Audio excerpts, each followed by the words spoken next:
Ocaso.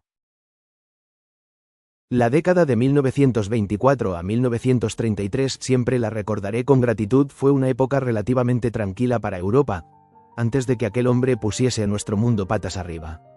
Precisamente porque había sufrido tantas conmociones, nuestra generación recibió la paz relativa como un regalo inesperado. Todos teníamos la sensación de que íbamos a recuperar la felicidad, la libertad y la concentración espiritual que los años nefastos de la guerra y de la posguerra habían arrebatado a nuestras vidas. Aunque trabajábamos más, no por ello vivíamos agobiados. Viajábamos, ensayábamos, volvíamos a descubrir Europa, el mundo. La gente jamás viajó tanto como en aquellos años. ¿Se trataba acaso de la impaciencia de los jóvenes que, tras haberse visto aislados los unos de los otros, desean resarcirse de todo lo que se han perdido durante ese aislamiento? ¿Presentían acaso que era necesario huir de la estrechez antes de que las puertas se volvieran a cerrar? Yo también viajé mucho en aquella época, aunque eran viajes muy distintos a los que había hecho en mi juventud, pues ya no era forastero en otros países, en todas partes tenía amigos, editores, un público. Ya no llegaba como el viajero curioso y anónimo de antes, sino como autor de mis libros, cosa que tenía muchas ventajas. Con más capacidad de influencia y eficacia, podía hacer propaganda de lo que desde hacía años se había convertido en la idea fundamental de mi vida, la unión espiritual de Europa. En este sentido di conferencias en Suiza y Holanda, HABLE con acento agudo en francés en el Palais des Arts de Bruselas, italiano en Florencia, en la histórica Sala del Duyento donde se habían sentado Miguel Ángel y Leonardo, inglés en América, en un lecture tour desde el Atlántico hasta el Pacífico. Era una manera de viajar distinta. Ahora, en todos los lugares veía a los mejores hombres de cada país como a camaradas y sin tener que buscarlos, hombres a los que en mi juventud había mirado con respeto y veneración y a los que nunca me habría atrevido a escribir una sola línea se habían convertido en amigos. Tenía vía libre para entrar en los círculos que, por regla general, permanecían altivamente cerrados a los extraños. Vi los Palais del Faubourg Saint-Germain, los Palazzi de Italia, muchas colecciones privadas. En las bibliotecas no tenía que hacer cola delante de un mostrador para poder sacar libros, sino que sus directores en persona me enseñaban los tesoros escondidos. Fui huésped de los anticuarios en el país de los millonarios del dólar, como el Dr. Rosebach, ante cuyas tiendas los pequeños coleccionistas pasaban lanzando miradas tímidas. Por primera vez tuve la ocasión de echar un vistazo al llamado mundo superior y, con él, disfrutar de la comodidad y el placer de no tener que pedir permiso a nadie para entrar, sino que todo me era dado. ¿Pero acaso vi mejor el mundo de esta manera? No cesaba de añorar los viajes de mi juventud, cuando no me esperaba nadie y, debido a mi aislamiento, todo parecía misterioso, de modo que tampoco quise renunciar a mi manera de viajar de antes. Así, cuando llegué a París me abstuve de comunicarlo el mismo día aún a mis mejores amigos, tales como Roger Martin Dugard, Jules Romains, Duhamel y Masserel. Antes que nada quería deambular por las calles, igual que cuando era estudiante, sin obstáculos y sabiendo que nadie me esperaba. Visité los viejos cafés y las pequeñas fondas de antaño. Me hacía ilusión regresar a mis tiempos de juventud. De la misma manera, cuando quería trabajar, me iba a los lugares más absurdos, a villas de provincia como Boulogne, Tirano o Dijon. Era fabuloso ser un desconocido, alojarme en pensiones después de haberlo hecho en hoteles asquerosamente lujosos, ya dar un paso adelante y a otro atrás, distribuir a placer luces y sombras. Y aunque más adelante Hitler me arrebató la buena conciencia de haber vivido una década más como un europeo, actuando de acuerdo con mi voluntad y ejerciendo la libertad más íntima, ni siquiera él podía ya volvérmela a confiscar ni destruir. De entre aquellos viajes, sobre todo uno me resultó en sumo grado emocionante e instructivo, el que hice a la Nueva Rusia. En 1914, poco antes de la guerra, cuando trabajaba en mi libro sobre Dostoyevsky, ya tenía previsto ese viaje, pero se había interpuesto entonces la guadaña sangrienta de la guerra y a partir de aquel momento me retuvieron las dudas. Con el experimento bolchevique, Rusia se había convertido para todos los intelectuales en el país más fascinante de la posguerra, admirado con tanto entusiasmo como fanáticamente combatido, y en ambos casos sin suficiente conocimiento de causa. Nadie sabía a ciencia cierta debido por un lado a la propaganda y por otro a la rabiosa contrapropaganda que pasaba en aquel país. Pero sí sabíamos que allí se gestaba algo completamente nuevo, algo que, de buen grado o por la fuerza, podía resultar determinante para la futura forma de nuestro mundo. Shaw, Wells, Barbusse, Istrati, Gide y muchos otros habían viajado hasta allí. Unos regresaban entusiasmados, otros decepcionados, y yo no habría sido un hombre vinculado al mundo del espíritu, interesado en lo nuevo, si no me hubiese seducido también a mí la perspectiva de hacerme una idea de primera mano. Mis libros habían tenido allí una difusión extraordinaria, no tan solo en la edición completa prologada por Maxim Gorky, sino también en ediciones pequeñas y baratas, a 4 kopecks un ejemplar, destinadas a amplios círculos de población, de manera que podía estar seguro de una buena acogida. Lo que, sin embargo, aún me retenía era el hecho de que viajar a Rusia en aquellos momentos significaba en cierto modo ya a priori tomar partido, cosa que me obligaba a pronunciarme públicamente en uno de los dos sentidos, reconocimiento o rechazo. Y yo, que en lo profundo de mi ser detestaba todo lo político y dogmático, me negaba a imponerme a mí mismo un juicio acerca de un país tan enorme y un problema no resuelto todavía, y todo sin más base que una ojeada superficial de pocas semanas. Así que a pesar de mi ardiente curiosidad no me acababa de decidir a viajar a la Unión Soviética. Pero he aquí que a principios de la primavera de 1928 me llegó una invitación para participar como delegado de los escritores austríacos en la celebración del centenario del nacimiento de Lev Tolstoy en Moscú y para pronunciar unas palabras en su honor durante la velada de homenaje. No tenía ningún motivo para declinar la invitación puesto que mi visita, gracias a su finalidad exenta de todo partidismo, eludía cualquier aspecto político. No se podía tomar a Tolstoy, el apóstol de la non-violence, por bolchevique y hablar de él como escritor me correspondía por derecho notorio, pues se habían difundido miles de ejemplares de mi libro dedicado a su figura. También me parecía que, desde el punto de vista europeo, era una demostración importante el que escritores de todos los países se reuniesen para rendir homenaje al más grande de entre ellos. De modo que acepté, y nunca hube de arrepentirme de aquella súbita decisión mía. Ya el viaje a través de Polonia fue toda una experiencia.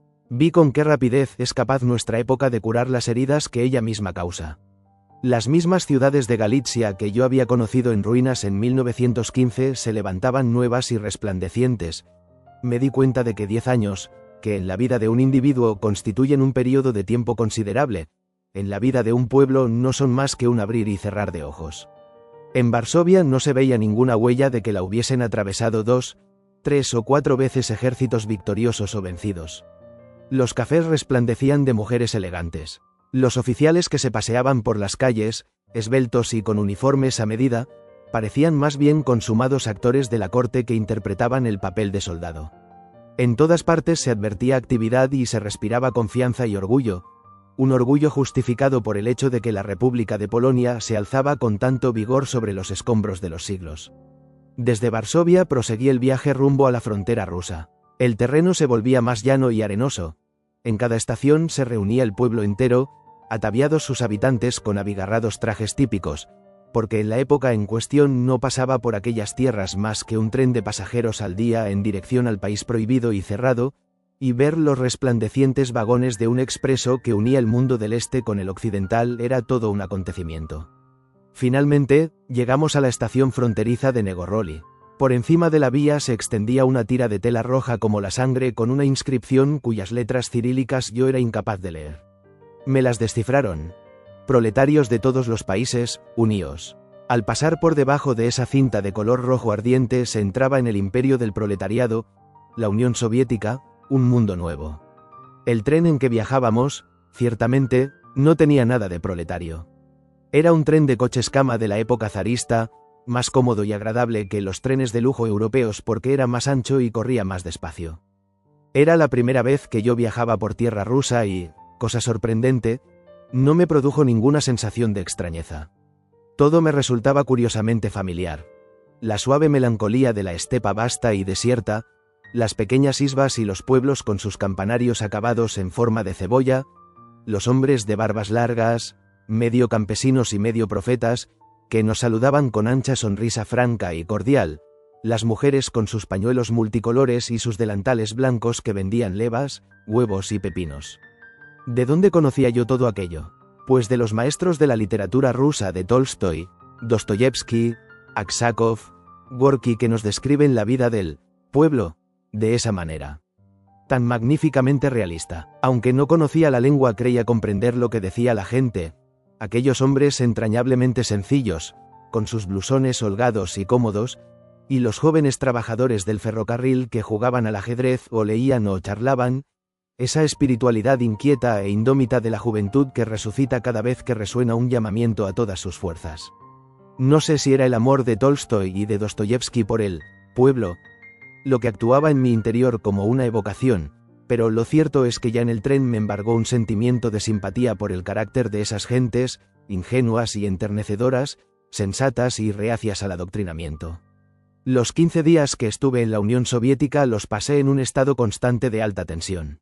Veía, oía y admiraba, sentía aversión, entusiasmo e indignación, todo era como una corriente alterna entre frío y calor. La misma ciudad de Moscú era ya una disonancia. La espléndida Plaza Roja, con sus murallas y sus torres acabadas en forma de cebolla, era magníficamente tártara, oriental, bizantina, o lo que es lo mismo, rusa primitiva, y a su lado, como una horda extraña de gigantes americanos, edificios altos y modernos, ultramodernos. No cuadraba nada. En las iglesias seguían inmóviles, ennegrecidos por el humo, los viejos iconos y los altares de los santos, cuajados de joyas, y 100 pasos más allá, yacía en su féretro de cristal el cuerpo de Lenin, con un traje negro recién teñido, ignoro si en nuestro honor. Al lado de automóviles relucientes, unos izbochiks barbudos y zarrapastrosos fustigaban a sus magros jamelgos con palabras sonoras y cariñosas. La magnífica y zarista Gran Ópera, donde se celebraba la velada, resplandecía con destellos pomposos ante un público proletario, y en los suburbios, cual ancianos sucios y abandonados, se levantaban unas casas viejas y destartaladas que tenían que apoyarse una contra otra para no desmoronarse. Todo era viejo e indolente desde hacía demasiado tiempo, todo se había oxidado, y ahora, de golpe, quería volverse moderno, ultramoderno, supertécnico. Esas prisas daban a Moscú un aire de ciudad superpoblada, atestada hasta los bordes y caótica en su febril movimiento. Había gente agolpada en todas partes, en las tiendas, frente a los teatros, y en todos esos lugares tenía que esperar, pues todo estaba tan ultra organizado que nada funcionaba bien. La nueva burocracia, encargada de imponer el orden, todavía disfrutaba del placer de llenar formularios y expedir permisos, con lo cual lo atrasaba todo. La gran velada, que debía empezar a las 6, empezó a las 9:30, cuando, muerto de cansancio, salí de la ópera a las 3 de la madrugada. Los oradores, impertérritos, aún seguían hablando. A todas las recepciones, a todas las citas, los europeos llegaban una hora antes. El tiempo se escurría entre los dedos y, a pesar de ello, cada segundo estaba cuajado de algo que mirar, observar, discutir. Había una especie de fiebre en todo aquello y se notaba cómo, poco a poco, se apoderaba de uno esa misteriosa inflamación del alma rusa y ese deseo indomable de exteriorizar enseguida los sentimientos y las ideas que ardían en su interior. Sin saber por qué ni para qué, nos sentíamos todos ligeramente exaltados. Era algo que se respiraba en aquel ambiente, inquieto y nuevo. A lo mejor ya empezaba a gestarse dentro de nosotros un alma rusa. Había muchas cosas espléndidas, sobre todo Leningrado, esa ciudad tan genialmente concebida por unos príncipes audaces que resplandecía con sus maravillosas avenidas y sus magníficos palacios al tiempo que mostraba el deprimente San Petersburgo de las Noches Blancas y de Raskolnikov. Era imponente el Hermitage e inolvidable su interior, donde, en grupos, gorra en mano tan respetuosamente como antaño ante sus iconos, los obreros, los soldados y los campesinos recorrían con sus pesadas botas los antiguos salones imperiales y contemplaban los cuadros con secreto orgullo. Ahora todo esto es nuestro y aprenderemos a comprender estas cosas. Los maestros conducían a niños mofletudos a través de las salas, los comisarios de arte explicaban la obra de Rembrandt y de Tiziano a campesinos que los escuchaban un tanto cohibidos. Cada vez que se les indicaba un detalle, levantaban tímidamente la mirada bajo sus gruesos párpados. Tanto en este como en todos los demás casos, ese esfuerzo puro y honrado de sacar al pueblo del analfabetismo de la noche a la mañana y llevarlo directamente a la comprensión de Beethoven y de Vermeer encerraba un cierto toque de ridículo, pero ese esfuerzo de unos por volver comprensibles de buenas a primeras aquellos valores supremos, y el de los otros, por comprenderlos, estaba lleno de impaciencia por las dos partes. En las escuelas, a los alumnos se les hacía pintar cosas absurdas y extravagantes y en los bancos de niñas de 12 años se veían obras de Hegel y de Sorel, a quien a la sazón ni yo mismo conocía.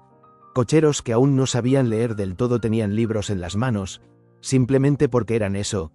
Libros, y libros quería decir, instrucción, es decir, el honor y el deber del nuevo proletariado. ¡Ay! ¿Cuántas veces se nos escapaba una sonrisa cuando nos enseñaban unas fábricas mediocres y esperaban que nos quedásemos maravillados como si nunca hubiéramos visto nada parecido en Europa o en América? Eléctrica, me dijo orgulloso un obrero, señalándome una máquina de coser y mirándome con la esperanza de que me deshiciera en admiraciones. Como el pueblo veía todos esos ingenios técnicos por vez primera, creía que los habían concebido e inventado la revolución y los padres, Lenin y Trotsky. Así que, aunque divertidos por dentro, sonreíamos llenos de admiración y nos quedábamos maravillados. ¿Qué niño más grande, inteligente y bondadoso es esta Rusia? Pensaba yo cada vez y me preguntaba si realmente aprendería tamaña lección con la rapidez que se había propuesto. ¿Seguirá desarrollándose este plan o se estancará y acabará desembocando en el viejo oblomovismo ruso? Por momentos estaba uno lleno de confianza y al cabo de una hora desconfiaba. A medida que iba viendo yo más cosas, menos comprendía. ¿Pero estaba esa disensión dentro de mí o más bien se cimentaba en la manera de ser rusa? ¿Acaso no se encontraba incluso en el alma de Tolstoy, a quien habíamos ido a homenajear? Durante el viaje en tren a Yasnaya Poliana, HABLE con acento agudo de ello con Lunacharsky. ¿Qué fue Tolstoy en realidad?, me preguntó Lunacharsky. ¿Un revolucionario o un reaccionario? ¿Acaso él mismo lo sabía? Como buen ruso, lo quería todo demasiado deprisa, pretendía cambiar el mundo entero en un abrir y cerrar de ojos después de miles de años. Como nosotros, añadió sonriendo, y con una sola fórmula, exactamente igual que nosotros. No se nos comprende bien cuando se dice que los rusos somos pacientes. Lo somos en lo tocante a nuestro cuerpo e incluso a nuestra alma. Pero en cuanto al pensamiento, somos más impacientes que cualquier otro pueblo, siempre queremos saber todas las verdades, la verdad, y enseguida.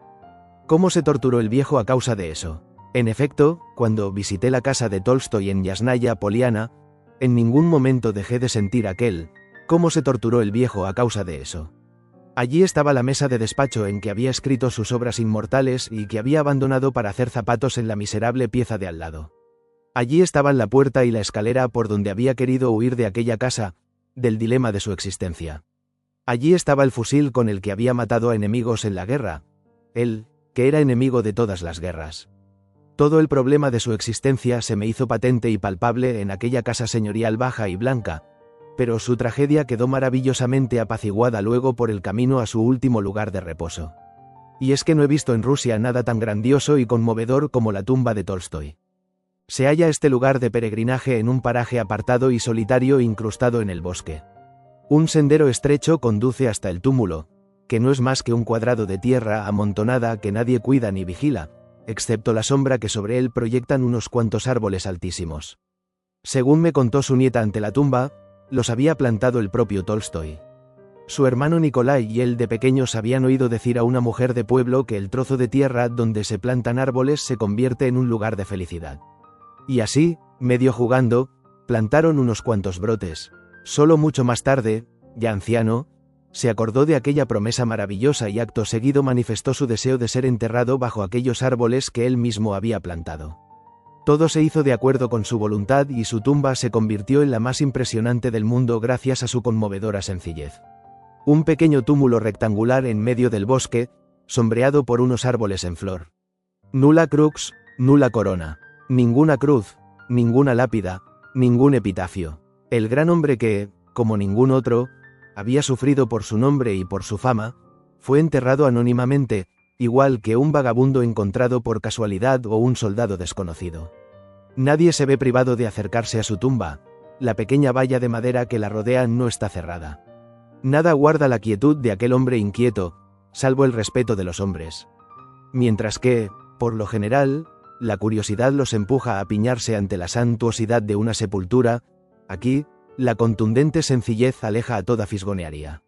El viento sopla como palabra de Dios sobre la tumba del hombre anónimo, ninguna voz más, Se podría pasar por delante de ella sin saber otra cosa, sino que allí yace alguien, un ruso enterrado en tierra rusa. Ni la cripta de Napoleón bajo el arco de mármol de los Inválidos, ni el sepulcro de Goethe en el Panteón de los Príncipes, ni ninguno de los monumentos funerarios de la Abadía de Westminster impresionan tanto con su aspecto como esta tumba conmovedora en su anonimato, magnífica en su silencio, perdida en medio del bosque y rodeada tan solo por el susurro del viento, sin mensaje alguno, sin palabras. Había pasado 15 días en Rusia y seguía experimentando aquella tensión interior, aquella niebla que envolvía una ligera embriaguez espiritual. ¿Qué era, en realidad, lo que tanto me excitaba? No tardé en descubrirlo. Eran las personas y la cordialidad espontánea que desprendían. Todas ellas, desde la primera hasta la última, estaban convencidas de que participaban en una gran causa que afectaba a toda la humanidad, profundamente convencidas de que las privaciones y restricciones que padecían las tenían que sufrir por mor de una misión superior. El viejo sentimiento de inferioridad respecto a Europa se había convertido en un orgullo embriagador de llevar ventaja, de haberse adelantado a todo el mundo. Ex oriente lux. De ellos venía la salvación, así lo creían sincera y honradamente. Ellos habían visto la verdad y a ellos correspondía llevar a cabo aquello que los otros apenas si soñaban. Cuando enseñaban algo, por insignificante que fuera, les brillaban los ojos, lo hemos hecho nosotros. Y ese, nosotros, representaba a todo el pueblo. El cochero que nos llevaba nos señalaba con su látigo un edificio moderno cualquiera y una ancha sonrisa le iluminaba la cara. Lo hemos construido nosotros. Tártaros y mongoles se nos acercaban en los locales de estudiantes para enseñarnos, orgullosos, sus libros. Darwin, decía uno. Marx, decía otro, y estaban tan orgullosos de esos libros como si los hubiesen escrito ellos mismos. Incansables, no cesaban de apiñarse en torno a nosotros para enseñarnos o contarnos cosas, estaban agradecidos porque alguien había ido a contemplar su obra. Todos años antes de Stalin, tenían una confianza infinita en los europeos, nos obsequiaban con miradas leales y bondadosas y nos estrechaban la mano con fuerza y fraternidad. Pero incluso los más humildes demostraban que, si bien nos querían, no sentían respeto, porque todos éramos hermanos, tovarichi, camaradas. Otro tanto ocurría entre los escritores. Nos reuníamos en la casa que había pertenecido a Alexander Herzen, no tan solo europeos y rusos, sino también tunuses, georgianos y caucasianos, pues todos los estados soviéticos habían enviado sendos delegados al homenaje de Tolstoy. Con la mayoría de ellos no había manera de entenderse y, sin embargo, nos entendíamos. De vez en cuando se levantaba uno, se te acercaba, nombraba el título de un libro que habías escrito, señalaba hacia su corazón como para decir, me gusta mucho, y después te cogía la mano y te la estrechaba como si quisiese romperte todos los huesos. Y algo más emotivo aún, cada uno traía un regalo. Corrían malos tiempos todavía y aquella gente no tenía nada de valor. Aún así todos aportaron algún objeto para que tuviésemos un recuerdo. Un grabado antiguo y sin valor, un libro que no sabían leer, una talla rústica. Yo, por supuesto, lo tenía más fácil pues podía corresponder con cosas preciosas que Rusia no había visto en años. Una hoja de afeitar Gillette, una estilográfica, unos cuantos pliegos de papel blanco de buena calidad, un par de blandas zapatillas de cuero, de manera que regresé a casa muy ligero de equipaje. Lo que más nos embargaba era precisamente esa cordialidad muda y, al mismo tiempo, impulsiva, esa amplitud y ese calor humano que allí se percibían a cada paso y que son tan desconocidos entre nosotros, pues aquí jamás se llegaba hasta el pueblo. Toda reunión con aquellas personas constituía una seducción peligrosa a la que se han rendido muchos escritores extranjeros que habían visitado Rusia. Como se veían agasajados como nunca y queridos por la masa auténtica, se creían en la obligación de elogiar al régimen bajo el cual eran tan leídos y amados. Es propio de la naturaleza humana responder a la generosidad con generosidad, al exceso con exceso. Debo confesar que en Rusia, en más de una ocasión, estuve a punto de volverme laudatorio y de entusiasmarme con el entusiasmo. Si no sucumbí a esta embriaguez mágica, no fue gracias a mi fuerza interior, sino más bien a un desconocido cuyo nombre ignoro y nunca conoceré. Fue después de una fiesta de estudiantes. Me habían rodeado, abrazado y estrechado las manos. Contagiado de su entusiasmo, contemplaba contento y feliz sus rostros animados. 4, 5, Todo un grupo me acompañó a casa y la intérprete que me habían asignado me lo traducía todo. Solo cuando cerré la puerta de mi habitación de hotel me quedé realmente solo por primera vez después de 12 días, en los que siempre había ido acompañado, arropado, llevado por cálidas olas. Empecé a desnudarme y me quitaba la chaqueta cuando oí un crujido. Metí la mano en el bolsillo. Era una carta escrita en francés pero que no me había llegado por correo, sino que alguien debía de haber deslizado hábilmente en mi bolsillo entre tantos abrazos y apretones de mano. Sin firma, era una carta muy sensata y humana. No estaba escrita ciertamente por un ruso, blanco, pero sí rebosaba irritación ante la creciente limitación de la libertad en los últimos años. No crea todo lo que le dicen, me escribía el desconocido. No olvide que, a pesar de todas las cosas que le enseñan, dejan de enseñarle otras muchas. No olvide que las personas que hablan con usted, por lo general no le cuentan lo que les gustaría contarle, sino solo aquello que se les permite decir. Nos vigilan a todos, incluido usted. Su intérprete informa de todo lo que se dice. Su teléfono está interceptado y controlados todos sus pasos. Me daba una serie de detalles y ejemplos que yo no podía comprobar.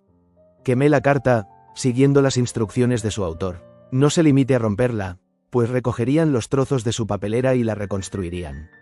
Y por primera vez me puse a reflexionar sobre todo eso. No era un hecho real que en medio de tanta cordialidad sincera, de toda aquella espléndida camaradería, no había tenido ni una sola ocasión de hablar con alguien en privado y con libertad.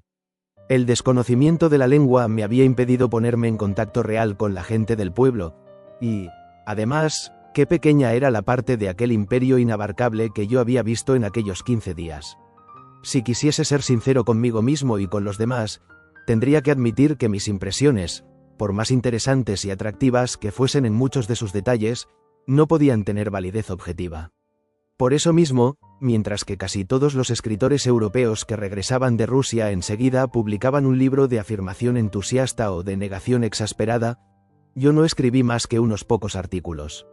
E hice bien absteniéndome, pues al cabo de 3 meses muchas cosas habían cambiado tanto que ya no se parecían a lo que yo había visto, y al cabo de un año, los hechos habrían desmentido lo que yo hubiera escrito.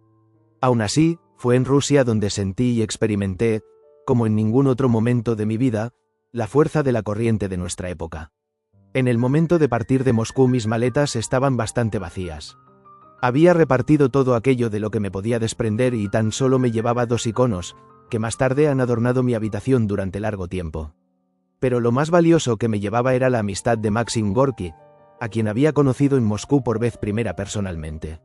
1 o 2 años más tarde lo volví a ver en Sorrento, a donde se había tenido que desplazar a causa de su salud quebrada, y allí, como huésped suyo, pasé en su casa 3 días inolvidables.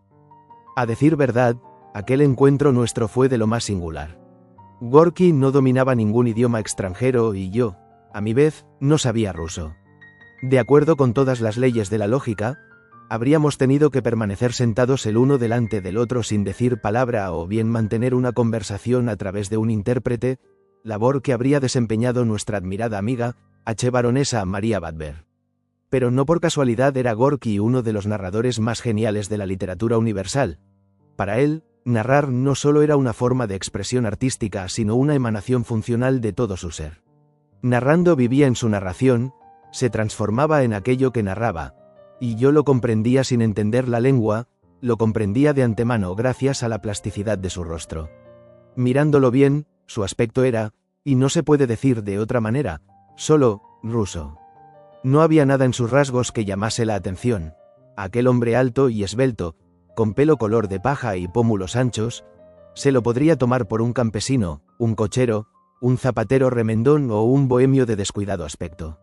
No era sino, pueblo, la forma primitiva y concentrada del hombre ruso.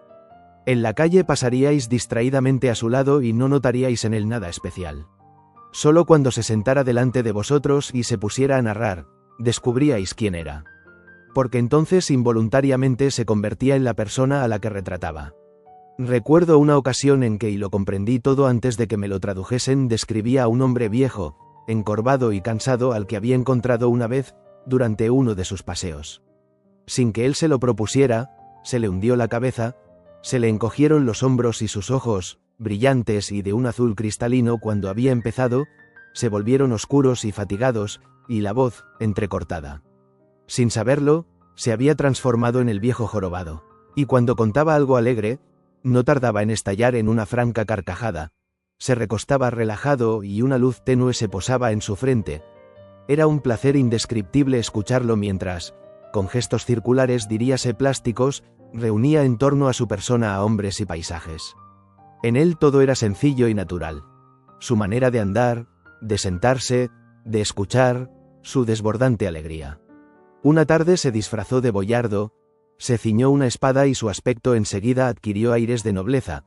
Con las cejas fruncidas en un gesto imperioso, se puso a andar enérgicamente de un lado a otro de la estancia, como si estuviera ideando un terrible ukase, y al cabo de unos instantes, en cuanto se había quitado el disfraz, se echó a reír infantilmente, como un niño aldeano. Su vitalidad era prodigiosa, vivía, de hecho, con un pulmón destrozado, contra todas las leyes de la medicina, pero una voluntad de vivir realmente fantástica, unida a su férreo sentido del deber, lo mantenía en pie. Cada mañana escribía, con su letra clara y caligráfica, nuevas páginas de su gran novela, contestaba a centenares de preguntas que, desde su patria, le dirigían escritores y obreros jóvenes. Estar a su lado significaba para mí sentir, vivir Rusia, no la bolchevique, no la de antes ni la de hoy, sino la vasta, poderosa y oscura alma del pueblo eterno. En aquellos años, su decisión interior aún no estaba tomada. Como viejo revolucionario, había deseado la revolución y había sido amigo personal de Lenin, pero aún en aquellos días vacilaba ante la idea de entregarse por completo al partido, dudaba entre hacerse Pope o Papa, como decía, y, sin embargo, tenía remordimientos de conciencia por no estar con los suyos en aquellos años en que cada semana era decisiva. Por pura casualidad, en aquellos días fui testigo de una de esas escenas tan características de la nueva situación rusa, escena que me reveló todo su dilema. Por primera vez un barco de guerra ruso en viaje de maniobras había entrado en el puerto de Nápoles. Los jóvenes marineros, que nunca habían estado en esta metrópoli, se paseaban con sus elegantes uniformes por la vía Toledo y sus grandes y curiosos ojos de campesinos no se cansaban de contemplar tantas cosas nuevas. Al día siguiente, un grupo de ellos decidió trasladarse a Sorrento con el fin de visitar a su escritor. No anunciaron la visita. Dentro de su idea rusa de la fraternidad, encontraban perfectamente natural que su escritor tuviera tiempo para dedicárselo en cualquier momento. Aparecieron de repente ante su casa, y no se habían equivocado. Sin hacerles esperar, Gorky los invitó a entrar. Ahora bien, el mismo Gorky me lo contó al día siguiente, riéndose, aquellos jóvenes, para los cuales no existía nada superior a la causa, desde el primer momento se mostraron muy severos con su anfitrión. «¿Cómo puede ser que vivas aquí?», exclamaron en cuanto penetraron en el bonito y acogedor chalet. «Vives como un auténtico burgués. ¿Y por qué no vuelves a Rusia?». Gorky se vio obligado a explicárselo todo, hasta el último detalle, lo mejor que sabía. Pero, en el fondo, aquellos muchachos no eran tan severos. Simplemente habían querido demostrar que no sentían ningún respeto por la fama y que lo primero que hacían siempre era comprobar la manera de pensar de las personas. Tomaron asiento sin remilgos, bebieron té, charlaron con él durante un buen rato y por último, a la hora de despedirse, lo abrazaron uno tras otro. Gorky contó la escena de una manera sensacional, enamorado de la libertad y la desenvoltura que caracterizaban el comportamiento de esa nueva generación y sin mostrarse ofendido ni lo más mínimo por su juvenil franqueza. «Cuán distintos éramos nosotros», repetía, «o sumisos o impulsivos, pero nunca seguros de nosotros mismos». Los ojos le brillaron durante toda la tarde. Y cuando le dije, «Creo que a usted le hubiera gustado regresar a casa con ellos», se quedó perplejo durante unos instantes y luego me miró fijamente. «¿Cómo lo sabe? Es verdad, he estado pensando hasta el último momento si no valdría más dejarlo correr todo, los libros, los papeles, el trabajo, y embarcarme con estos muchachos para pasar 15 días a bordo de su barco con rumbo desconocido. Así habría sabido de nuevo lo que es Rusia. Lejos de casa, se olvida lo mejor. Ninguno de nosotros ha hecho en el exilio nada que valga la pena». Pero Gorky se equivocaba al decir que Sorrento era un exilio, pues podía volver a casa cualquier día y, de hecho, fue lo que hizo. No había sido desterrado con sus libros, con su persona, como Merezkovsky, a quien encontré en París trágicamente amargado, ni como los que hoy somos, en las bellas palabras de Grillparzer, dos extranjeros y ninguna patria, los que vivimos sin hogar, en medio de lenguas prestadas, llevados por el viento de un lado para otro. Unos días después, sin embargo, tuve la oportunidad de visitar en Nápoles a un exiliado de verdad, un hombre muy singular, Benedetto Croce. Durante décadas había sido guía espiritual de la juventud y, como senador y ministro, había conocido todos los honores públicos en su país, hasta que su oposición al fascismo le acarreó un conflicto con Mussolini. Renunció entonces a todos sus cargos y se retiró, pero ello no fue suficiente para los intransigentes, que querían vencer su resistencia e, incluso, castigarla si lo consideraban pertinente.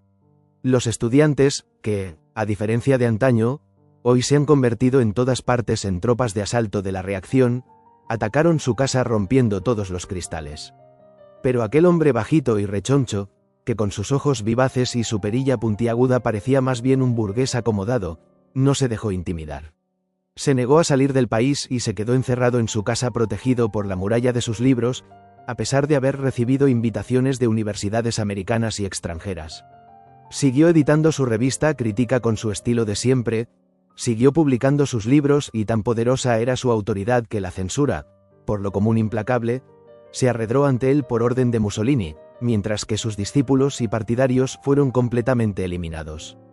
Para un italiano e incluso para un extranjero, visitarlo exigía mucho valor porque las autoridades sabían muy bien que él, dentro de su ciudadela, en sus habitaciones llenas de libros hasta el techo, hablaba sin ambajes. Vivía, por decirlo así, en un espacio herméticamente cerrado, en una especie de burbuja de aire, en medio de 40 millones de compatriotas. Ese aislamiento hermético de un individuo en una ciudad de miles de habitantes, en un país de millones de habitantes, para mí tenía algo de espectral y grandioso al mismo tiempo. Yo aún no sabía que se trataba de una forma de mortificación espiritual, aunque mucho más suave que la que más tarde se nos vendría encima a nosotros, y no podía menos que admirar el vigor y la energía espiritual que aquel hombre ya viejo conservaba en su lucha diaria. Es precisamente la resistencia lo que le mantiene joven a uno. Si hubiese continuado como senador, todo me habría resultado fácil, y como intelectual me habría vuelto perezoso e inconsecuente ya hace tiempo. Nada perjudica tanto al intelectual como la falta de resistencia. Desde que estoy solo y ya no tengo a la juventud a mi alrededor, me veo obligado a volverme joven yo mismo. Pero tuvieron que pasar unos cuantos años más para que también yo comprendiera que las pruebas son un reto, que la persecución fortalece y el aislamiento eleva, siempre y cuando no haga trizas una existencia. Como todas las cosas esenciales de la vida, estos conocimientos no se aprenden de la experiencia ajena, sino única y exclusivamente del destino propio. El hecho de que yo jamás haya visto al hombre más importante de Italia, Mussolini, se debe a mi resistencia a aproximarme a personalidades políticas. Ni siquiera en mi patria, la pequeña Austria, me topé nunca con ninguno de los líderes políticos, toda una proeza, dicho sea de paso, ni con Seipel, ni con Dollfuss, ni con Sutnig. Y sin embargo, habría sido mi deber dar personalmente las gracias a Mussolini, quien, según supe por amigos comunes, era uno de los primeros y mejores lectores de mis libros en Italia, por la manera espontánea con que me había concedido el primer y último favor que jamás haya pedido yo a un gobernante. La cosa fue así. Un buen día recibí una carta urgente de un amigo de París. Una señora italiana quería visitarme en Salzburgo para hablar de un asunto importante y el amigo me pedía que la recibiera sin dilación. La señora se presentó al día siguiente y me contó algo realmente conmovedor. Nacido en el seno de una familia humilde, su marido, que acabó siendo un médico destacado, había sido criado y educado por Matteotti. Ante el brutal asesinato de aquel dirigente socialista a manos de los fascistas, la conciencia mundial, ya bastante cansada, volvió a reaccionar unánimemente contra un crimen aislado. Toda Europa hervía de indignación. El fiel amigo fue uno de los 6 valientes que se habían atrevido a llevar el ataúd del asesinado, públicamente, por las calles de Roma. Poco después, boicoteado y amenazado, partió para el exilio. Pero la preocupación por el destino de la familia Matteotti no le dejaba descansar. En memoria de su benefactor, quiso sacar de Italia a los hijos de este y enviarlos al extranjero. En medio de aquel intento clandestino cayó en manos de espías o agentes provocadores y fue detenido. Como el volver a sacar a la luz el nombre de Matteotti era molesto para Italia, un proceso por semejante motivo difícilmente habría arrojado una sentencia condenatoria para el médico, pero el fiscal hábilmente lo implicó en otro juicio que se celebraba al mismo tiempo y en el que se dirimía un atentado con bomba contra Mussolini. Y el médico, que había ganado las condecoraciones militares más altas en el campo de batalla, fue condenado a 10 años de cárcel. La joven esposa, huelga decirlo, estaba muy afectada. Algo se tenía que hacer contra aquella sentencia porque su marido no la sobreviviría. Era preciso reunir a todos los nombres literarios de Europa en una protesta ruidosa, y me pedía que la ayudara. Enseguida le aconsejé que descartara la vía de la protesta, pues sabía hasta qué punto, desde la guerra, todas esas manifestaciones habían caído en desuso. Intenté persuadirla de que, por orgullo nacional, ningún país toleraría que se pusiesen en tela de juicio, desde fuera, sus decisiones judiciales, y le hice ver que la protesta europea en el caso Sacco y Vanchetti en América había arrojado un resultado más desfavorable que propicio para los encausados. Encarecidamente le rogué que no emprendiera acción alguna en este sentido. No habría hecho sino empeorar la situación de su marido, pues Mussolini jamás ordenaría la conmutación de la pena, no podría hacerlo aunque quisiera si tal cosa se le imponía desde fuera. Pero le prometí, sinceramente emocionado, que haría todo lo posible. Por puro azar, justo la semana siguiente me disponía a viajar a Italia, donde tenía amigos bien dispuestos que ocupaban cargos influyentes. A lo mejor ellos podrían intervenir, silenciosamente, a su favor. Lo intenté el mismo día de mi llegada, pero también vi hasta qué punto en las almas se había incrustado el miedo. En cuanto mencioné aquel nombre, todos se inhibieron. No tenían influencia en ese caso. Era del todo imposible. La misma respuesta de una boca y de otra. Regresé avergonzado, porque a lo mejor la desdichada mujer creería que yo no lo había intentado todo. Y era la verdad. No lo había intentado todo. Aún quedaba una posibilidad. El camino más corto, directo, esto es, escribir al hombre del que dependía la decisión, a Mussolini. Y así lo hice. Le escribí una carta realmente sincera. No quería empezar con lisonjas, le dije en la primera línea, y acto seguido abordé el asunto. Que no conocía a aquel hombre ni el alcance de sus acciones, pero que había visto a su mujer, que sin duda era inocente, pero sobre la cual también recaería todo el peso del castigo si su marido pasaba todos aquellos años en la cárcel. De ninguna manera pretendía criticar la sentencia, pero presumía que a aquella mujer le salvaría la vida el que su marido, en lugar de cumplir condena en la cárcel, fuera enviado a una de las islas destinadas a presos, donde se permitía a esposas e hijos vivir con los desterrados. Cogí la carta, dirigida a su excelencia Benito Mussolini, y la eché con acento agudo a mi habitual buzón de correos de Salzburgo. 4 días después me escribió la embajada italiana de Viena diciendo que su excelencia les encargaba darme las gracias y comunicarme que había accedido a mi deseo y, además, previsto una disminución del tiempo de la condena. Al mismo tiempo me llegó un telegrama de Italia que confirmaba el traslado solicitado. De un solo plumazo, Mussolini en persona había satisfecho mi petición, y, en honor a la verdad, el condenado no tardó mucho en beneficiarse de un indulto. En toda mi vida, ninguna otra carta me proporcionó tanta alegría y satisfacción, y si hay algún éxito literario que hoy recuerde más que otros y con especial gratitud, es este. Resultaba agradable viajar en aquellos últimos años de calma, pero también era grato volver a casa. Una cosa curiosa se había producido mientras tanto en medio de un silencio absoluto. La pequeña ciudad de Salzburgo, con sus 40.000 habitantes, que yo había escogido precisamente por su romántica situación apartada, había experimentado un cambio sorprendente. Se había convertido, en verano, en la capital artística no solo de Europa sino también del mundo entero.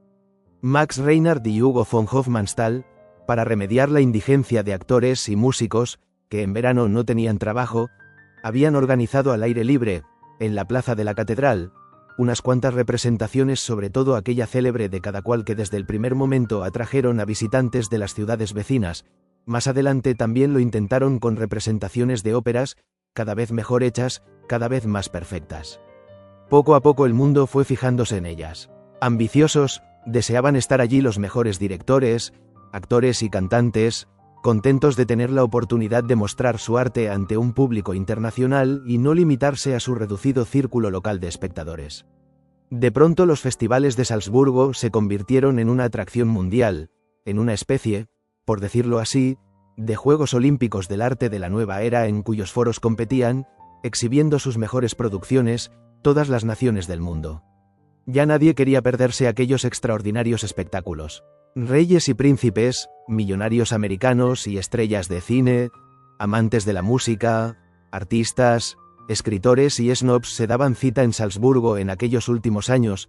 Nunca se había producido en Europa semejante concentración de perfección dramática y musical como la que rebosaba aquella pequeña ciudad de la pequeña Austria, menospreciada durante mucho tiempo. Salzburgo floreció. En verano, se encontraban en sus calles todos aquellos europeos y americanos que buscaban en el arte la forma suprema de representación, vistiendo el traje típico de Salzburgo, pantalones cortos de lino blanco y chaquetas, los hombres, y el abigarrado, vestido de campesina, las mujeres. La pequeña Salzburgo de repente se había adueñado de la moda mundial. La gente se peleaba por una habitación de hotel.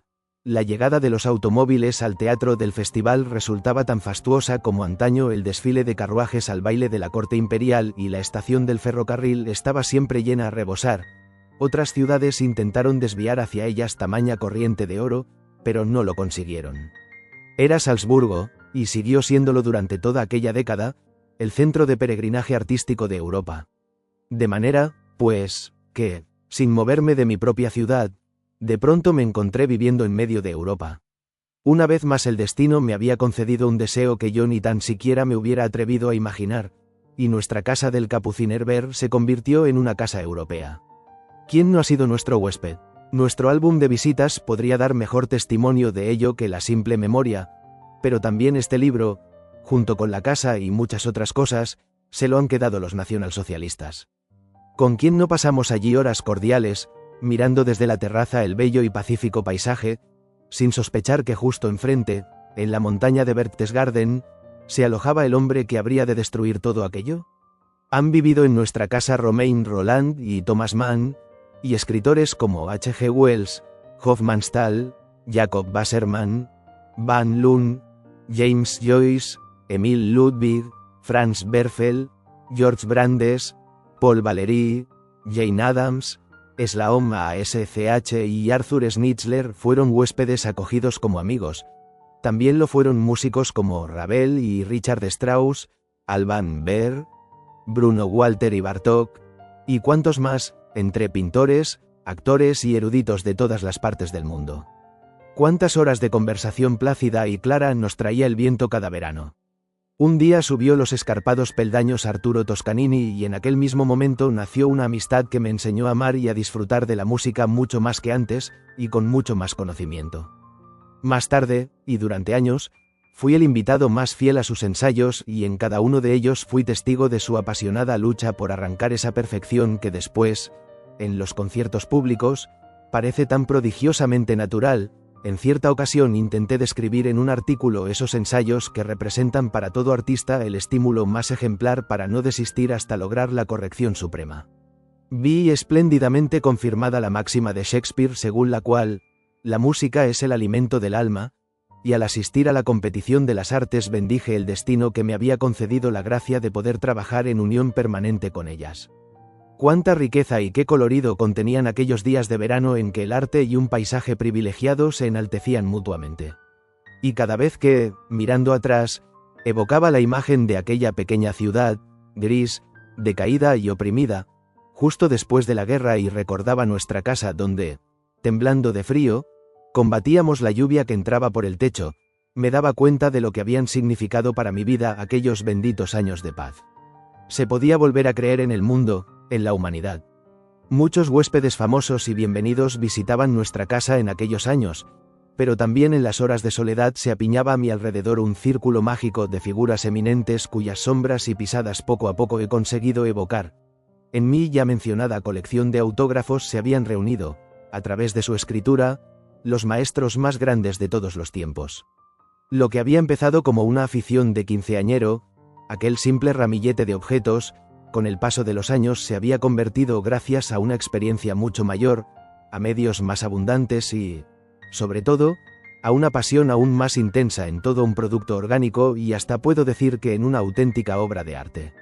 En los inicios, como todo principiante, Tan solo había intentado reunir nombres famosos. Luego, llevado por una curiosidad psicológica, me limité exclusivamente a coleccionar manuscritos, originales enteros o aquellos fragmentos de obras que me permitiesen formarme una idea de cómo trabajaban mis maestros favoritos. Entre los numerosos enigmas del mundo, el más profundo e inexpugnable sigue siendo el misterio de la creación. En este ámbito la naturaleza no se deja subyugar. Jamás revelará ese ingenio supremo que da origen al mundo, que permite que nazca una flor, una poesía o un hombre. Despiadada e indiferente, ha corrido el velo. Ni siquiera el poeta, ni el músico, podrán explicar a posteriori el instante de su inspiración. Una vez concluida la creación, el artista ignora por completo su origen, desarrollo y evolución. Nunca, o casi nunca, es capaz de explicar cómo las palabras, al elevar su sentido, se han unido en una estrofa, cómo unos sonidos aislados han engendrado melodías que luego resuenan durante siglos. Lo único que puede brindarnos una idea de ese proceso incomprensible de creación son las páginas manuscritas, sobre todo las no destinadas a la imprenta, los primeros borradores aún inciertos y sembrados de correcciones a partir de los cuales se va cristalizando poco a poco la futura forma definitiva. Reunir esas páginas de todos los grandes poetas, filósofos y músicos, todas esas correcciones que constituían el testimonio de su lucha creadora, o CUP o con acento agudo mi segunda y más sapiente época de coleccionista. Para mí era un placer ir por las subastas a la caza de ese material. Encontrar su pista en los lugares más recónditos constituía un esfuerzo que acometía de buen grado al tiempo que era una especie de ciencia, pues poco a poco, junto a mi colección de autógrafos, se fue formando otra, que abarcaba todos los libros que se habían escrito sobre aquellos autógrafos y todos los catálogos referentes a ellos que se habían publicado, en total unos 4000 volúmenes, toda una biblioteca selecta sin precedente y sin rival, ya que ni los mismos libreros podían dedicar tanto tiempo y amor a una materia específica. Puedo decir cosa que jamás me atrevería a hacer respecto a la literatura o a cualquier otro ámbito de la vida, que a lo largo de aquellos 30 o 40 años de coleccionista me convertí en la primera autoridad en el campo de los manuscritos y que sabía dónde se hallaba cada hoja importante, a quién pertenecía y cómo había llegado a manos de su propietario. De modo que llegué a ser un auténtico especialista que podía determinar a primera vista la autenticidad de un documento y en cuanto a su valoración, era más experto que la mayoría de los profesionales. Pero poco a poco mi ambición de coleccionista fue extendiéndose. Ya no me conformaba tan solo con poseer una galería de manuscritos de la literatura universal y de música, ese espejo de los 1000 tipos de métodos de creación. Ya me había dejado de seducir la mera ampliación de la colección y dediqué los 10 últimos años de mi actividad a perfeccionarla sin cesar. Si en un principio me bastaba con conseguir páginas de un poeta o de un músico que lo definieran en uno de sus momentos de creación, paso a paso mis esfuerzos fueron encaminándose a representarlo en su instante creativo supremo. De ahí que ya no busquéis tan solo el manuscrito de una de las poesías de un poeta, sino el de una de sus mejores obras, a ser posible una de esas poesías que, desde el momento en que la inspiración había encontrado por vez primera un sedimento terrenal en tinta o en lápiz, alcanza la eternidad. En la reliquia de su letra, quería arrancar a los inmortales osada pretensión. Precisamente aquello que los había hecho inmortales para el mundo. De manera que la colección estaba sometida a una fluctuación constante. Las hojas en mi poder que menos valor tenían para ese cometido tan exigente las descartaba todas, vendiéndolas o intercambiándolas en cuanto conseguía localizar otras más importantes, más características y, si se me permite decirlo así, con más contenido de inmortalidad. E inesperadamente, en muchas ocasiones conseguía mi propósito porque, aparte de mí, había muy pocas personas que coleccionasen las piezas más importantes con tanto conocimiento de la materia, tanta tenacidad y, al mismo tiempo, tanta ciencia. Así, llegué a reunir, primero en una carpeta y luego en una caja protegida con metal y amianto, manuscritos de obras originales o fragmentos de obras que forman parte de las muestras más imperecederas de la creación humana. A causa de la vida nómada que me veo obligado a llevar, no tengo aquí, a mano, el catálogo de aquella colección, dispersa desde hace tiempo, y tan solo puedo enumerar al azar algunas de esas cosas en que, en un momento de la eternidad, se había encarnado el genio terrenal. Había allí una página de un cuaderno de trabajo de Leonardo, con observaciones, en escritura invertida, a unos dibujos, la orden del día a los soldados de Rívoli, redactada por Napoleón en 4 páginas y con una letra casi ilegible, las galeradas de toda una novela de Balzac, cada página convertida en un campo de batalla con miles de correcciones que demostraban con una nitidez indescriptible la titánica lucha de su autor entre una revisión y otra. Afortunadamente se ha conservado una copia fotográfica para una universidad americana.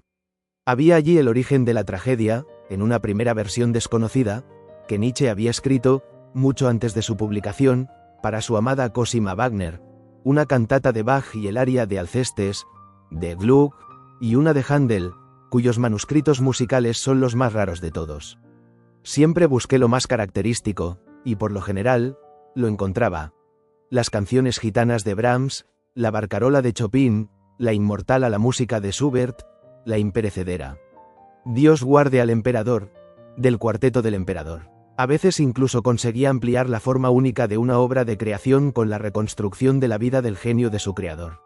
Por ejemplo, de Mozart no solo tenía una hoja garabateada por la mano de un niño de 11 años, sino también, como muestra de su arte liederístico, el inmortal Te he traído violetas, de su música bailable, los minuetos que parafraseaban la Non più andrai de Fígaro, y del mismo Fígaro el aria del querubín, y también, en otro orden de cosas, las cartas encantadoramente indecentes jamás publicadas con su texto íntegro dirigidas a su primita, un canon escabroso y, finalmente, una página que había escrito justo antes de morir, un aria de Tito.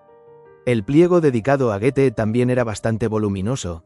Su primera página correspondía a una traducción del latín que hizo a los 9 años, la última, una poesía que escribió a los 82, poco antes de morir, y entre ambas, una hoja enorme perteneciente a la obra cumbre de su creación, un folio de 2 caras del Fausto, un manuscrito sobre ciencias naturales, numerosas poesías y, además, dibujos pertenecientes a diferentes épocas de su vida.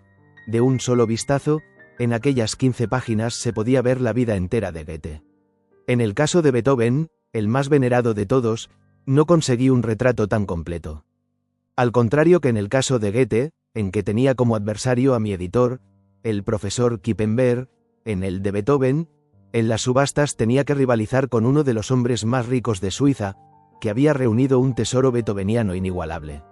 Sin embargo, dejando de lado un cuaderno de notas de su juventud, el Lied del beso y fragmentos de la música de Egmont, logré al menos una representación visual de un momento clave de su vida, el más trágico, con una perfección tal que ningún museo del mundo puede ofrecer nada semejante. Gracias a un primer golpe de suerte, pude adquirir todas las pertenencias de su habitación que sobraron tras su muerte subastadas, habían sido compradas por el consejero Aulico Breuning, sobre todo el voluminoso escritorio en cuyos cajones se ocultaban los retratos de sus 2 amantes, la condesa Giulietta Guicciardi y la condesa Erdodi, el cofrecito del dinero, que hasta el último momento había guardado junto al lecho, el pequeño pupitre sobre el cual, ya postrado en la cama, había escrito sus últimas composiciones y cartas, un bucle de su cabello blanco, cortado en su lecho de muerte, la invitación a las exequias, su última nota referente a la colada, que había escrito con mano temblorosa, el documento del inventario de la casa para la subasta y la suscripción de todos sus amigos vieneses a favor de la cocinera Sally, que se había quedado sin medios de subsistencia. Y como el azar siempre echa una mano de amigo a un buen coleccionista, poco después de haber comprado todos aquellos objetos de su cámara mortuoria, tuve la ocasión de hacerme con los 3 dibujos de la cama en que murió.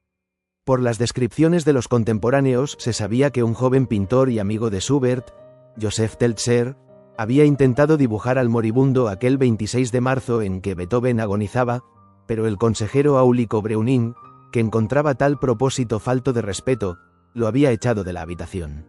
Los dibujos desaparecieron por espacio de 100 años, hasta que en una pequeña subasta de Brunn se vendieron a un precio irrisorio docenas de cuadernos que contenían apuntes de aquel pintor de andar por casa y entre los cuales de pronto aparecieron aquellos esbozos.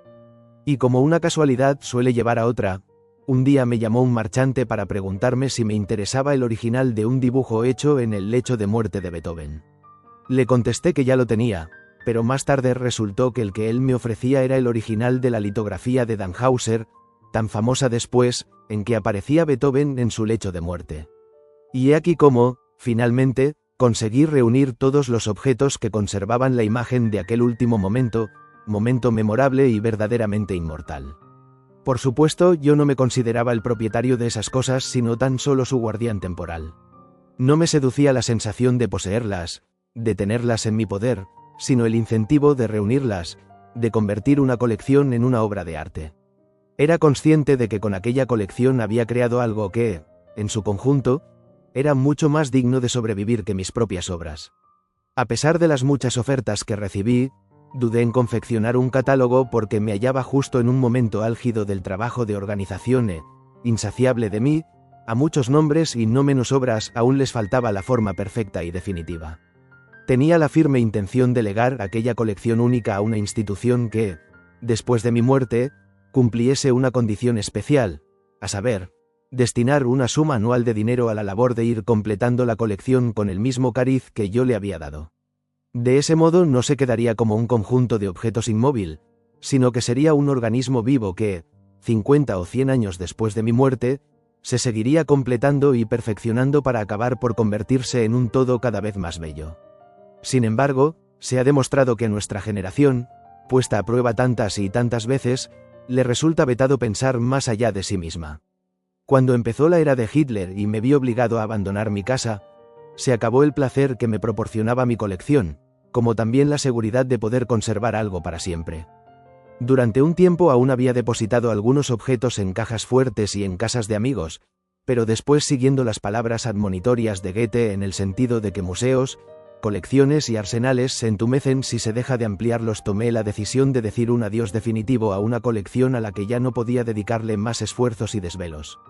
Como despedida, regalé una parte de ella a la Biblioteca Nacional de Viena, principalmente aquellas piezas que había recibido, también como regalo, de mis amigos coetáneos. Otra parte la vendí y lo que pasa o ha pasado con el resto no me preocupa demasiado. En ningún momento me ha producido satisfacción la cosa creada, sino el proceso de crearla. De modo que no lloro algo que había tenido, porque en esta época, enemiga de todo arte y de toda colección, si los perseguidos y expulsados hemos tenido que aprender un arte nuevo, desconocido, ha sido el de saberse despedir de todo aquello que en otros tiempos había sido nuestro orgullo y nuestro amor. Y así transcurrieron mis años, trabajando y viajando, aprendiendo, leyendo, coleccionando y disfrutando de todo ello. Me desperté una mañana de noviembre de 1931 y tenía 50 años. Para el buen cartero de barba blanca de Salzburgo la fecha resultó un mal día. Como en Alemania había la buena costumbre de celebrar en los periódicos con pelos y señales el 50º cumpleaños de un escritor, el viejo tuvo que subir los escarpados escalones con un imponente fajo de cartas y telegramas. Antes de abrirlos y leerlos sopesé qué significaba para mí aquel día. Los 50 años representan un cambio. Uno mira preocupado hacia atrás, analiza la parte del camino que ya ha recorrido y se pregunta en silencio si seguirá adelante. Repasé el tiempo vivido, como si desde la casa de los Alpes estuviera mirando la cadena montañosa y la suave pendiente del valle. Contemplé retrospectivamente aquellos 50 años y me tuve que confesar que habría sido un crimen no sentirme agradecido. Al fin y al cabo, me había sido concedido más, inconmensurablemente más, de lo que yo podía esperar o hubiera confiado en recibir. El medio a través del cual quería desarrollar y expresar mi personalidad, la producción poética y literaria, había obtenido un rendimiento muy superior a cuanto cabía en los sueños más atrevidos de mi infancia. Como regalo de cumpleaños, la editorial Insel había editado una bibliografía de mis libros publicados en todas las lenguas, que ya de por sí era un libro. No faltaba ninguna lengua, ni el búlgaro ni el finés, ni el portugués ni el armenio, ni el chino ni el marathi. En braille, en taquigrafía, en todos los alfabetos e idiomas, mis palabras y pensamientos habían llegado a la gente, mi existencia se había extendido infinitamente más allá del espacio de mi ser. Me había ganado la amistad personal de muchos de los mejores hombres de nuestra época, me había deleitado con las interpretaciones más sublimes, había podido ver y disfrutar de las ciudades eternas, de los cuadros eternos, de los paisajes más bellos de la tierra. Me había mantenido libre, independiente de cargos y profesiones, mi trabajo era mi alegría y, más aún, había llevado alegría a otros. ¿En un momento así acaso podía sucederme algo malo? ¿Qué? Allí estaban mis libros. ¿Podía alguien destruirlos? Lejos de sospechar nada, así pensaba. En aquellos momentos, allí estaban mis amigos. ¿Acaso iba a perderlos? Sin miedo alguno pensaba en la muerte, en la enfermedad, pero no me venía a la cabeza ni la más remota de las imágenes de lo que aún me estaba reservado por vivir. El hecho de que me vería obligado a volver a ir de país en país, a atravesar un mar tras otro, expulsado, perseguido y despojado de la patria, que mis libros acabarían quemados, prohibidos y proscritos y mi nombre, estigmatizado en Alemania como el de un criminal, y que los mismos amigos cuyos telegramas y cartas tenía encima de la mesa palidecerían al toparse conmigo, que era posible borrar sin dejar rastro todo lo que yo había hecho con tenacidad a lo largo de 30 o 40 años, que toda esa vida, asentada sobre pilares tan sólidos y en apariencia tan imperturbable como en aquel momento, podría desintegrarse y que yo, hallándome tan cerca de la cima, podría verme obligado a empezar de cero, con las fuerzas ya un poco cansadas y el alma trastornada. Realmente no era el día idóneo para imaginarse cosas tan absurdas e insensatas. Podía sentirme contento y satisfecho. Me gustaba mi trabajo y por eso mismo amaba la vida. Estaba a salvo de preocupaciones, pues aun si no volvía a escribir una sola línea velarían por mí mis libros. Todo parecía conseguido y el destino, asentado. La seguridad que había conocido en la primera época de mi vida, en casa de mis padres, y que había perdido durante la guerra acabé por reconquistarla a fuerza de trabajo. ¿Qué más podía desear? Sin embargo, cosa rara, justamente el hecho de que en aquel momento no supiera qué desear me creaba un misterioso estado de desasosiego. ¿Realmente sería tan bueno? Preguntaba algo dentro de mí, que no era yo mismo que tu vida siguiese así, tan calmada, tan ordenada, tan lucrativa, tan cómoda, sin nuevas pruebas ni tensiones. ¿No es más bien impropia de ti, de la esencia de tu ser, una existencia tan privilegiada y perfectamente asentada en sí misma? Paseé pensativo por la casa, que se había hecho más hermosa en aquellos años, tal y como yo la quería. Y, sin embargo, habría de vivir en ella para siempre, sentarme siempre a la misma mesa y escribir libros uno tras otro y cobrar los derechos de autor y después más derechos de autor, para poco a poco acabar por convertirme en un señor respetable que debe administrar con decoro y buenas maneras tanto su nombre como su obra, aislado ya de toda contingencia, toda tensión y todo peligro. ¿Tendría que seguir siempre así hasta los 60, los 70 años, siempre por un camino recto y llano?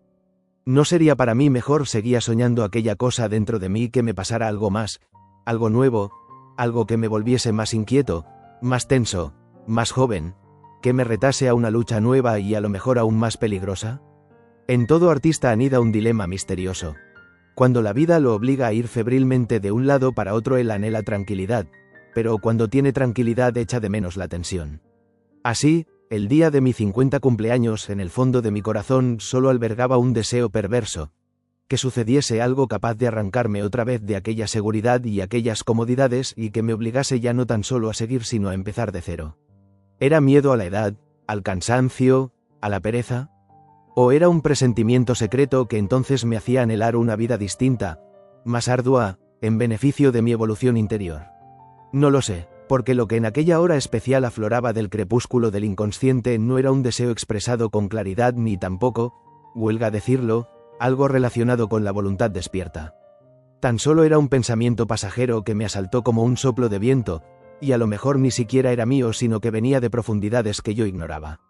Pero el oscuro e inabarcable poder que gobernaba los designios de mi vida y que ya me había concedido tantas y tantas cosas que ni yo mismo me había atrevido a desear, debía haberlo percibido.